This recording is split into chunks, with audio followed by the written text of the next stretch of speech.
One of the most anticipated plays is the revival of How I Learned to Drive. And Alyssa May Gold, when you look at her resume, has been performing that it looks like since she was a tot. Uh, you would have seen her in the Yaya Sisterhood. She's been in The Marvelous Mrs. Maisel. She produces, she directs, and I am excited to interview her. How old were you when you did the Sisters of the Aha? That I was 11 when I did the Yaya Sisterhood, and I've been working since I was a kid, and it's something that I'm one of those people who's just always known that it was telling stories and that that's what I'm supposed to do, and that has manifested in lots of different ways.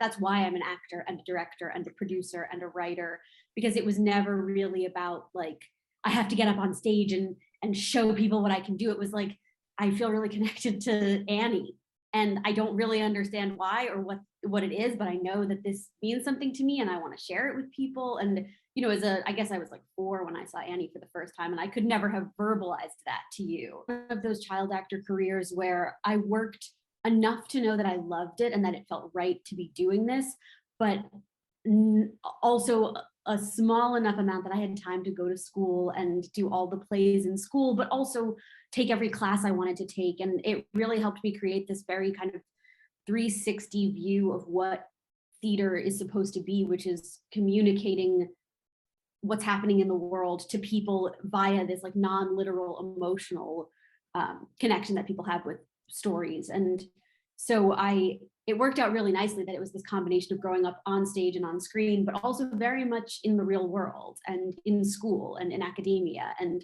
I draw from all of those things now with the work that I do. Now, you made your Broadway debut in Arcadia. I saw that. You were wonderful. Did you see it on June 9th? Because I was an understudy. So you were an understudy. Yeah, okay. So this is technically my Broadway debut. Oh, wow. Yeah.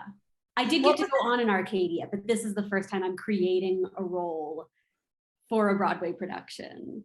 What was it like being the understudy in the Arcadia? Because you worked with some really amazing people. Yeah, that was an incredible company. And they, usually understudies start around tech, but for this, we got to come in and do table work with Tom Stoppard, which was just like, I have that script somewhere and it's just full of notes that I took of things he said about that play. And it was incredible. It was a really interesting experience I was in school at the time. I was at Gallatin at NYU, and I tried to take the semester off to do this play, and my advisor said, I can't let you do that because you'll never come back. And so she worked with me to create an independent study about the physics of Arcadia and storytelling and science together. And so I was learning the show during the day and then doing this school work at night. And I got to have this incredible experience of this play where I really sat with like thermodynamics and chaos theory and how is the science that Thomasina is discovering relevant to the act of storytelling. And so I had the most incredible experience. And then one night with 20 minutes notice, I got to walk on stage and play Thomasina, and my parents made it in time, and it was a really magical evening. Yeah, in all honesty, I can't tell you what day I saw the show on. Well, you probably didn't see me, but it was an amazing cast. Whenever you saw it, I know it was good. I know I didn't see an understudy, so I'm sorry. That's fine. You got to perform on The Marvelous Mrs. Maisel. I love that show. Yeah, what was that experience like? That was great. I originally shot that role for season 3. And it wound up not making it in because of time and the story and, the way that things happen in editing. And then last fall, I got an email saying they want to do it again. And so I went back in the middle of the pandemic, like weeks before we all could get vaccinated, and played the same role in a totally different context. And it was so much fun.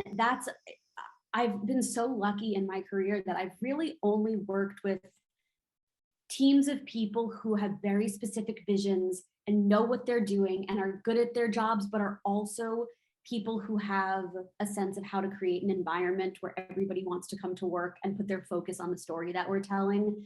And that's so much how that set was run. Like I came in on their second day of shooting during the pandemic when everyone on their like multi-hundred person crew was still figuring out how do we keep everybody safe and how do we keep everybody focused. And it was so seamless and I felt so safe. And then, you know, we kind of went through all of the COVID stuff and then just sat at the table and did the scene. And that I thought it was a real testament to everybody's commitment to how important art was in this time, that we took care of the safety aspect of it and everyone kind of did that job at 100, and then everyone let it go and just did the comedy and played the laughs and played the scene. And yeah, I'm glad I got to do one like pandemic TV job, because the whole industry has changed and everyone is being tasked now with not just being artists, but being like safety officers. So it was great. And I mean, the Sherman Palladino crew are just like the funniest, smartest writer, directing team. And so it was great to get to play a piece of that and play with their words and their comedy. How did the audition for How I Learned to Drive come about? It just showed up in my inbox. I mean, I've known the casting directors for a bit, and I was doing a play called Our Dear Dead Drug Lord at the time, which Kelly Gillespie, who cast that, was also on the casting team for this. But it was really, I went through every phase of the audition process, and you know, each time I would leave and be like, all right, well, we'll see what happens. And then I get another email saying, okay, you're going to go back. And I think I went in 3 times total, and then got a phone call that I was going to do this play every single night on stage with Mary Louise Parker and David Morse. And it felt very right for so like it was a phone call where I was like, okay, yeah, I'm ready to do that. I want to do that. I think I'm the right person to do this. How much did you know this play before this happened? I didn't know this play at all. I had heard of it, of course, and I'm somebody who just sometimes I'm not always the best at reading the plays you're supposed to have read, and I didn't know. But I also, this was one of those experiences where this play came into my inbox in the moment in my life where I needed to read it, because I had just left a very toxic situation and I didn't really understand what had just happened, because I'm generally a very self-aware and self-confident person, and I was in such a state of, I don't understand how this happened to me. And I opened this audition and I was reading this play, and by the end of it I was like, that's how. I understand completely now, and I understand the nuance and the complexity of how people can empower us and extract from us in tandem with each other, and how we can be solidly on the ground and someone can still come in and identify the one place that you're vulnerable and make you feel powerful, and the price that you have to pay for that. And I remember thinking when I finished reading it, like, wow, I'm a monster and I should have read this 20 years ago, but also this play came to me in the moment that I needed it. And I think that's what really good art does. I do think it finds us when we need it. And I think that carries through to why this play took another 2 years to be on Broadway. I think people really need a story, a cathartic story of survival and resilience and perseverance, even more than they needed it in 2020. And so I think that this play has that kind of power.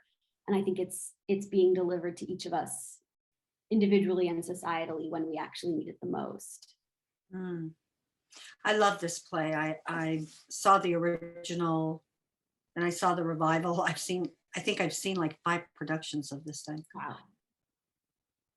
In taking on this role, what do you want survivors of abuse to know?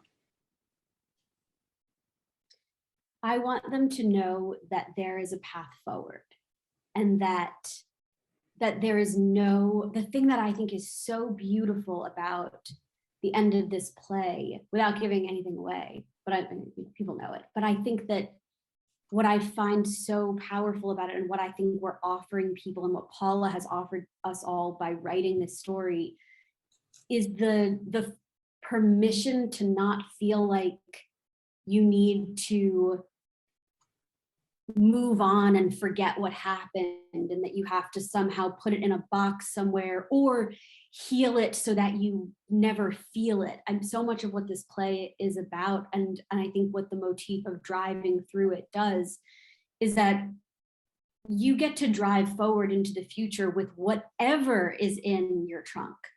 And it comes with you, and you're in a car, you're safe. It's not going to weigh it down. You're going to be able to floor it at the end and drive forward with whoever is in your rear view mirror and whatever suitcases are on the floor next to you.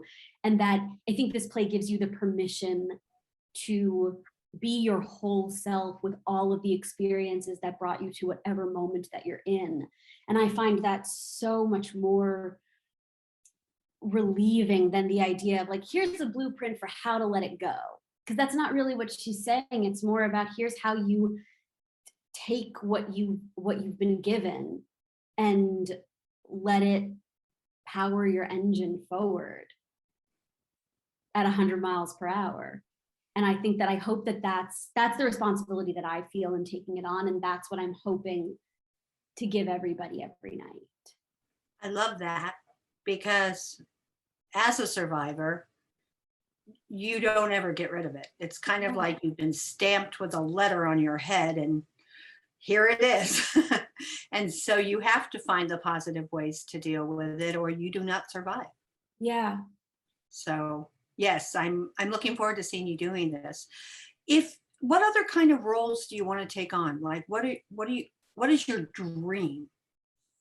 I'm living it. I have this career right now where I'm able to seek out the stories that feel important to me and that would have helped me if I had had them at different moments in my life, and then find a way to either put them on stage myself with my bare hands or energetically seek out the thing. Like How I Learned to Drive and I found each other for a reason. Our Dear Dead Drug Lord and I found each other for a reason. I mean, I produced the first play I produced was Julius Caesar, set in an all-girls high school.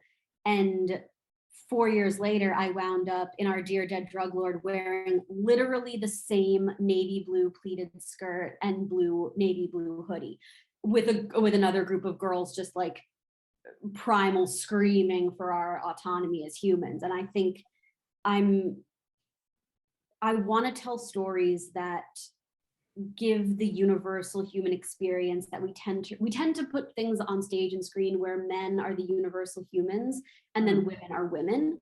And my dream is to continue to put things on stages and on screens that show that the universal human experience is about women too, that we are just as universally, I mean, we're 51% of the population. We literally are the universal human experience. And there are ways in which our stories are very different. And I think How I Learned to Drive is a great example of that there are specific, although I think it is also a universal story, and that this happens to so many people. Yes. But I think that there is a universality in general to the way that we tell women's stories, as evidenced by the fact that it's been 25 years and this play has not been on Broadway. It won the Pulitzer Prize in 1997, and it is 25 years later. Make it make sense to me. So I think that that's something that I'm very committed to, is just continuing to tell stories and play roles and direct and write and produce things that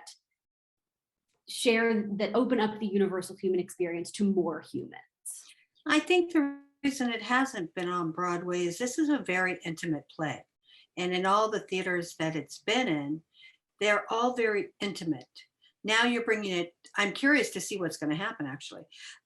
You're now bringing it to a bigger stage where the intimacy is going to have to take on a different level, because it wasn't spatially. Well, it's interesting. Paula has talked about in one of the published editions that I was reading right before we started rehearsal this time, that she's seen it in houses that are bigger than Broadway theaters all over the world. Yeah. Oh, wow. It's only in New York that we haven't decided that it deserves a bigger house. Well, actually, LA as well, because I saw it in Los Angeles originally. Oh, and was that in a small theater too? Yeah.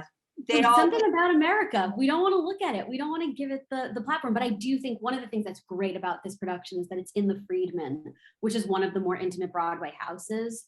And so it feels like right now we've been in tech for the last week, and it doesn't feel like, oh God, they're all the way over there and we're here. It feels like that theater is it's kind of like an orb almost. And so we're kind of all in the center of it.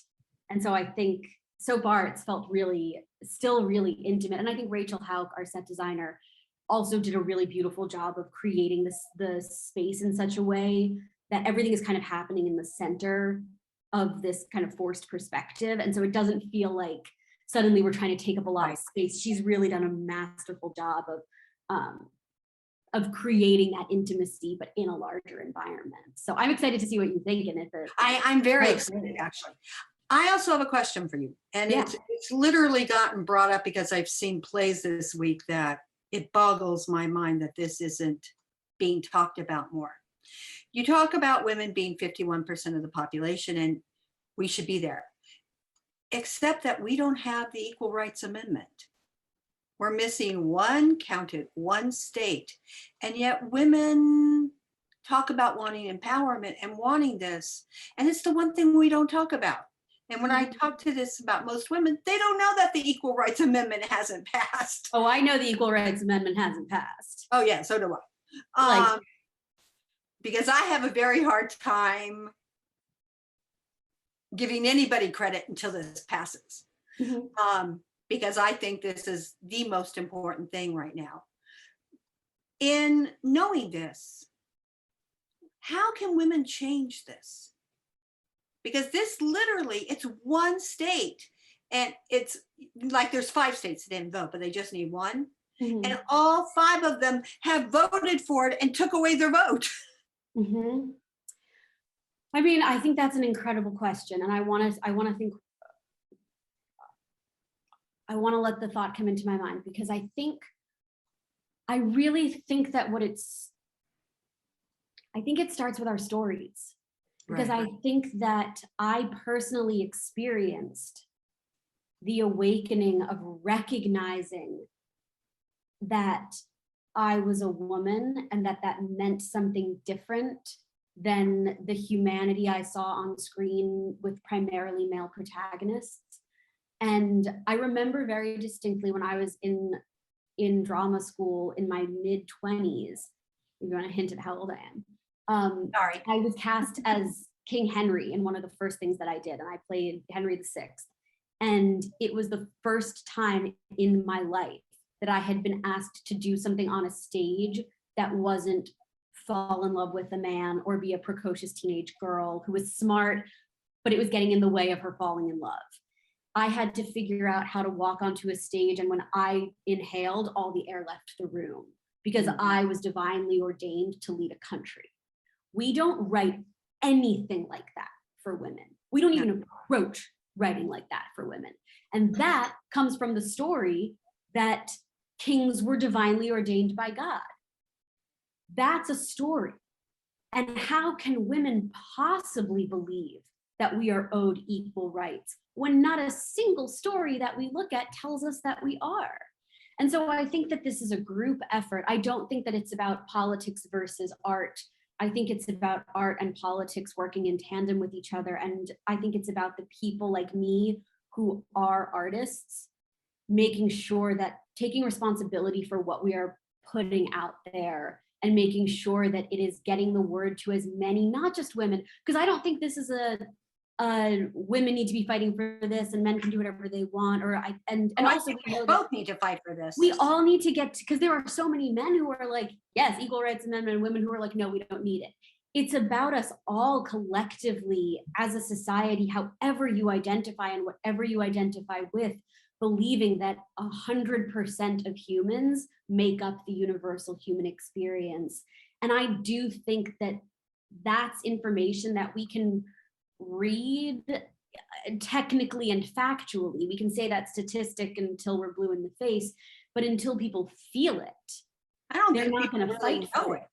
Well, and the only way that we do that is by communicating via the non-literal world of art and stories. And I think that's part of why How I Learned to Drive needs to be on stage right this second, because I think it's a play that really breaks down in a non-accusatory and human and nuanced and complicated way what what is at stake here, and what's happening right under our noses, and what many of us are complicit in, and how we can take those experiences and drive into a future where we're all a little bit more aware of and understanding of everyone's humanity and everyone's right to live their lives safely and with full physical and emotional autonomy.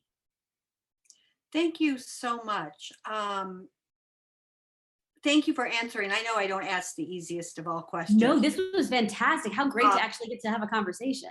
yeah, well, that's kind of what I like. So I Yeah. do what I like. Um, when does How I Learned to Drive open? We start previews tomorrow, March 29th, and Oh, we open officially on April 19th.